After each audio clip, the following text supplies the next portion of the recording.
ನಮಸ್ಕಾರ ರೀ. ಸೊ ನನ್ನ ಎಲ್ಲ ರೈತ ಬಂಧುಗಳಿಗೆ ನಾನು ನಿಮ್ಮ ರವಿ ರಾಠೋಡ್ ಮಾತಾಡ್ತಾ ಇದ್ದೀನಿ. ಸೊ ಎಲ್ಲರಿಗೂ ನಾ ಇವತ್ತು ಎಲ್ಲಿ ಅದೀನಿ ಗೊತ್ತೇನ್ರಿಪ್ಪ ಅಂದ್ರೆ ಬಿಜಾಪುರ ಇಂಚಗೇರಿ ಗ್ರಾಮದೊಳಗೆ ನನ್ನ ಸ್ವಂತ ಹೊಲದಾಗ ನಾ ಇವತ್ತು ಅದೀನಿ.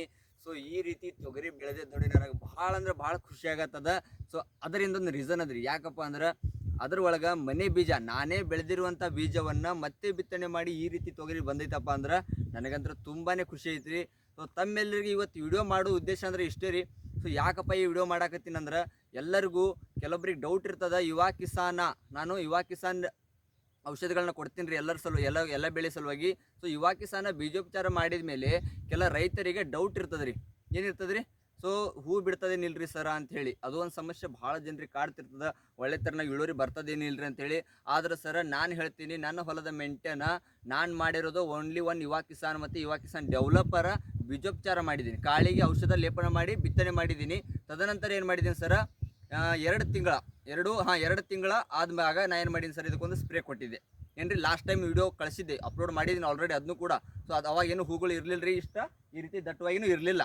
ಆ ಟೈಮಿಗೆ ಒಂದು ವಿಡಿಯೋ ಮಾಡಿದ್ದೆ. ಬಟ್ ಇವತ್ತಿಗೆ ಸರ 3 ತಿಂಗಳ ಮೇಲಾಗಿದೆ ನಮ್ಮ ತೊಗರಿ ಪ್ಲಾಟ. ನೀವು ನೋಡ್ಬೋದು ಯಾವ ಮಟ್ಟಿಗೆ ಹೂ ಬಿಟ್ಟಿದೆ.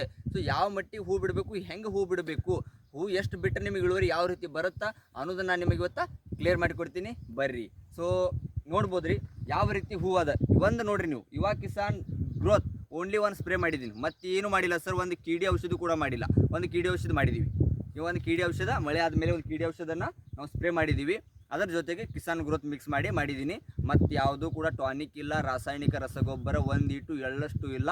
ಆ ದೇವರು ಹಾನಿ ಮಾಡಿ ಹೇಳ್ತೀನಿ, ಒಂದಿಟ್ಟು ಎಳ್ಳಷ್ಟು ಇಲ್ಲ ರೀ. ಸೊ ಯಾಕಂದ್ರೆ ಸುಳ್ಳು ಹೇಳಿದ್ರೆ ನಾವು ರೈತರಿಗೆ ಇದು ಆಗತ್ತಾ. ಸೊ ನಾವು ಯಾವತ್ತೂ ಕೂಡ ಸುಳ್ಳು ಹೇಳಾಗಿಲ್ಲ. ನೀವು ನೋಡ್ಬೋದು ಯಾವ ರೀತಿ ಕೊಂಡಿ ಯಾವ ರೀತಿ ಹೂಗಳು ಬಿಟ್ಟಿದ್ದಾವೆ, ಎಷ್ಟು ಕ್ವಾಲಿಟಿ ಹೂ ಅದಾವೆ ನೋಡ್ರಿ. ನಿಮಗೆ ನಾವು ಹೇಳೋದು ಯಾಕ್ರಿ, ಈ ರೀತಿ ಕ್ವಾಲಿಟಿಯಾಗಿ ಹೂ ಇತ್ತಪ್ಪ ಅಂದರೆ ತಾನೇ ಕಾಯಿ ಹಿಡಿತದ್ರಿ. ಸೊ ನೀವು ಈ ಹೂಗಳು ವೀಕ್ ಆದವು ಅಂತ ತಿಳ್ಕೊರಿ, ಏನಾಗ್ತದೆ ಗೊತ್ತೇನ್ರಿ, ಉದರ್ಲಿಕ್ಕೆ ಚಲೋ ಆಗ್ತದೆ. ರಾಸಾಯನಿಕದಿಂದ ಸರ ಏನಾಗ್ತದೆ ರೀ, ಬೆಳೆಯಲ್ಲಿ ಇರ್ತಕ್ಕಂಥ ಒಂದು ಶಕ್ತಿಯನ್ನು, ಪೌಷ್ಟಿಕ ಶಕ್ತಿ ಏನಾಗ್ತದೆ ರೀ, ವೀಕ್ ಆಗ್ತದೆ. ಆ ವೀಕ್ ಆಯ್ತಪ್ಪ ಅಂದ್ರೆ ಏನಾಗ್ತದೆ ರೀ, ಹೂಗಳು ವೀಕ್ ಆಗ್ತಾವೆ. ಹೂಗಳು ವೀಕ್ ಆಯ್ತು ಅಂದ್ರೆ ಏನಾಗ್ತದೆ ಸರ, ಉದರ್ತದೆ. ಇದು ನೋಡ್ರಿ ನೀವು ಸರ್, ಅಳಗಡಿಸ್ರಿ, ಬೇಕಾದಂಗೆ ಅಳಗಡಿಸ್ರಿ, ಒಂದು ಹೂ ಉದ್ರಂಗಿಲ್ಲ. ಯಾಕ್ರಿ, ಆಲ್ರೆಡಿ ಶಕ್ತಿ ಅದ ಬೆಳೆ ಒಳಗೆ. ಈಗ ನನಗೆ ವೀಕ್ನೆಸ್ ಇತ್ತಪ್ಪ ಅಂದರೆ ಏನಾಗ್ತದೆ, ನಾನು ನಡೆಯೋಕ್ಕಾಗಂಗಿಲ್ಲ ಸರ್. ನನ್ನೊಳಗೆ ಶಕ್ತಿ ಇತ್ತು ಕಾಲೊಳಗೆ ನಾನು ನಡಿಬೋದು. ಹಂಗೆ ಅದೇ ರೀತಿಯಾಗಿ ಬೆಳೆ ಒಳಗೂ ಕೂಡ ಏನಾದ್ರಿ ಶಕ್ತಿ ಇರಬೇಕು. ಶಕ್ತಿ ಇತ್ತಪ್ಪ ಅಂದ್ರೆ ಏನಾಗ್ತದೆ ರೀ, ಆಟೋಮೆಟಿಕ್ಕಾಗಿ ಬೆಳೀತದೆ. ಅದೇ ರೀತಿ ಭೂಮಿ ಒಳಗೂ ಕೂಡ ಶಕ್ತಿ ಇರೋದು ಭಾಳ ಇಂಪಾರ್ಟೆಂಟ್. ಸೊ ಶಕ್ತಿ ಭೂಮಿ ಒಳಗೂ ಕೂಡ ಇರಬೇಕಾಗ್ತದೆ. ಇವತ್ತಿಗೆ ಸರ್ 2 ವರ್ಷ ಆಯಿತು ನಾನು ಭೂಮಿಯಲ್ಲಿ ರಾಸಾಯನಿಕ ಗೊಬ್ಬರ ಅನ್ನೋದು ಒಂದು ಎಳ್ಳಷ್ಟು ಕೂಡ ನಾನು ತೋರಿಸಿಲ್ಲ. ಸೊ ಈ ರೀತಿ ನಂದು ಬೆಳೆ ಅದ ನೋಡ್ರಿ. ಟಾಪ್ ಟು ಬಾಟಮ್ ಅಂತ ನಾನು ಹೇಳ್ತಿರ್ತೀನಿ ಪದೇ ಯಾಕಪ್ಪ ಟಾಪ್ ಟು ಬಾಟಮ್ ತನಕ ಹೂ ಇರಬೇಕು. ಈಗ ನೋಡ್ರಿ, ಇದು ಸರ ಕೊಂಡಿ ಅದ. ಇಲ್ಲಿ ನೋಡ್ರಿ, ಇಲ್ಲಿ ಹಿಡಿದು 1 2 3 4 5 6 7 8 9 10 ಇನ್ನೂ ಚಿಗಾತದ್ರಿ, ಇನ್ನೂ ಚಿಗೋದ್ರಾಗೆ ಐತಿ. ಸೊ ಈ ರೀತಿ ಸರ ಈಗ ಒಂದು 10 ಹಿಡೀರಿ ನೀವು. ಒಂದು ಟೊಂಗಿಗೆ 10. ಒಂದು ಟೊಂಗಿ ಅಂದ್ರೆ ಒಂದು ಗಿಡಕ್ಕೆ ಮಿನಿಮಮ್ ಒಂದು 50-60 ಟೊಂಗಿ ಇರ್ಬೋದು ರೀ. 50-60 ಟೊಂಗಿ ಇದೇ ಇರ್ತಾವೆ ರೀ. 50-60 ಟೊಂಗಿ ಅಂದ್ರೆ ಸರ್ ಒಂದು ಗಿಡಕ್ಕೆ 10 ರೀ ಇಂಥವು.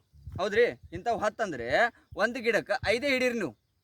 5 ಕಾಳು, 5 ಅಂದ್ರೆ ಅವು ಕಾಳು ಆಗ್ತಾವಲ್ರಿ. ಇಂಥವೇನು ಆಗ್ತಾವಲ್ರಿ ಕಾಳ, ಇಂಥವೇನು ಆಗ್ತಾವಲ್ರಿ ಇಂಥವು ಒಂದು ಟೊಂಗಿ 5 ಅದು ಅಂತ ತಿಳ್ಕೊರಿ ಸರ್. ಒಂದು ಇದ್ರೊಳಗೆ ಮಿನಿಮಮ್ 5ರಿಂದ 6 ಕಾಳು ಇರ್ತಾವೆ. ನಾನು ಪ್ರತಿ ವರ್ಷ ನೋಡ್ತೀನಿ, ನಾನು 5ರಿಂದ 6 ಕಾಳು ಇರ್ತಾವೆ. ಸೊ ಈ ರೀತಿ ಇಳುವರಿ ಬರುತ್ತೆ ಸರ್. 7ರಿಂದ 8 ಕ್ವಿಂಟಲ್ ಇಳುವರಿ ಬರ್ಲಿಕ್ಕಂದ್ರೆ ನೀವು ನನಗೆ ಕೇಳಿರಿ.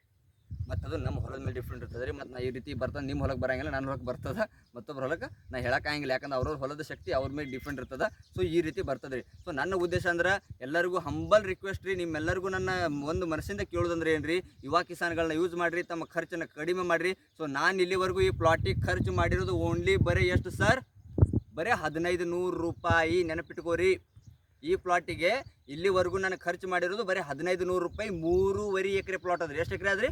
3.5 ಎಕರೆ ಪ್ಲಾಟ್ ಅದ. 1500 ರೂಪಾಯಿ ಖರ್ಚು ಮಾಡಿದ್ದೀನಿ. ಬೇಕಾದ್ರೆ ಬರ್ರಿ, ನಮ್ಮ ಮನ್ಯಾಗ ಡೀಟೇಲ್ಸ್ ಡಾಟಾ ಕೇಳ್ಕೊರಿ. ಇಂಚಗಿರಿ ಒಂದು ಗ್ರಾಮದೊಳಗೆ ಮೇನ್ ರೋಡಿಗೆ ಹೊಲ ಅದ, ಬೇಕಾದ್ರೆ ನೀವು ಡೀಟೇಲ್ಸ್ ಆಗಿ ತೊಗೋಬೋದು. ಇಷ್ಟು ಚಾಲೆಂಜ್ ಆಗಿ ನಿಮ್ಗೆ ಯಾರಾದರೂ ಮಾತಾಡ್ತಿದ್ರಪ್ಪ ಅಂದರೆ ನನ್ನ ಮುಂದೆ ನೀವು ತೊಗೊಂಬರ್ರಿ. ನಾನು ನಿಮ್ಗೆ ಇದನ್ನು ಲ್ಯಾವಾಗಿ ಪ್ಲಾಟ್ ತೋರಿಸ್ತಾ ಇದ್ದೀನಿ. ಇವತ್ತು ಸ್ವಂತ ಪ್ಲಾಟ್ದಾಗ ನಿಂತು ಮಾತಾಡ್ತಾ ಇದ್ದೀನಿ. ಸೊ ಇದು ಏನೇ ಟೋಟಲ್ ರೀ 3.5 ಎಕರೆ ಪ್ಲಾಟ್ ಅದ. ಸೊ ಟೋಟಲಿ 1500 ರೂಪಾಯಿ ಖರ್ಚು ಅದು ಇಲ್ಲಿವರೆಗೂ. ಭಾಳ ಆದರೆ ಇನ್ನೊಂದು 1500 ರೂಪಾಯಿ ಬರ್ಬೋದು. 3 ಎಕರೆ ಸೇರಿ 3000 ರೂಪಾಯಿ ಖರ್ಚು ಬರ್ಬೋದು. ಅದು ಬಿಟ್ಟರೆ 1 ರೂಪಾಯಿ ಖರ್ಚು ಬರಲ್ಲ ಸರ್. ಇದಂತೂ ಕಟ್ಟಿಟ್ಟಿದ್ದು ಬುತ್ತಿ. ಸೊ ಈ ರೀತಿ ಪ್ಲಾಟ್ ಅದ. ತೋರಿಸ್ರಿ, ಪೂರಾ ಪ್ಲಾಟ್ ತೋರಿಸ್ರಿ ಸರ್. ಸೊ ಈ ರೀತಿ ನೋಡ್ಬೋದು ರೀ. ಸೊ ಅದಕ್ಕೆ ನಂದು ಏನು ರೀ, ಎಲ್ಲರಿಗೂ ಒಂದು ಹಂಬಲ್ ರಿಕ್ವೆಸ್ಟ್ ಬಂದುಬಿಟ್ಟಪ್ಪ, ಏನಂದರೆ ನೀವೇನು ಮಾಡಿರಿ, ಸಾವಯವ ಪ್ರಾಡಕ್ಟ್ನ ಯೂಸ್ ಮಾಡಿರಿ, ಖರ್ಚು ಕಡಿಮೆ ಮಾಡಿರಿ, ಇಳುವರಿ ಜಾಸ್ತಿ ಪಡ್ಕೊಳ್ಳೋ ಅಂತ ಹೇಳ್ತಾ ಈ ವಿಡಿಯೋ ನಿಲ್ಲಿ ಮುಗಿಸ್ತೀನಿ. ನೆಕ್ಸ್ಟ್ ನಾನು ಮತ್ತೆ ಸಿಗ್ತೀನಿ. ಜೈ ಹಿಂದ್. ಜೈ ಯುವ ಕಿಸಾನ್, ಜೈ ಯುವ ಮಾರ್ಟ್, ಜೈ ಹಿಂದ್, ಜೈ ಕರ್ನಾಟಕ. ನೋಡ್ಬೋದು ರೀ. ಸೊ ರೈತ ಬಂಧುಗಳೇ ನೋಡ್ಬೋದು ಯಾವ ರೀತಿ ಪ್ಲಾಟ್ ಅದ, ಹೂವಿನ ಸ್ಟೇಜದಲ್ಲಿದೆ. ಸೊ ಈ ರೀತಿ ಭಯಾನಕವಾಗಿ ಹೂ ಬಿಟ್ಟಿದೆ, ಬೆಳವಣಿಗೆನೂ ಇದೆ. ಸೊ ನೋಡ್ಬೋದು.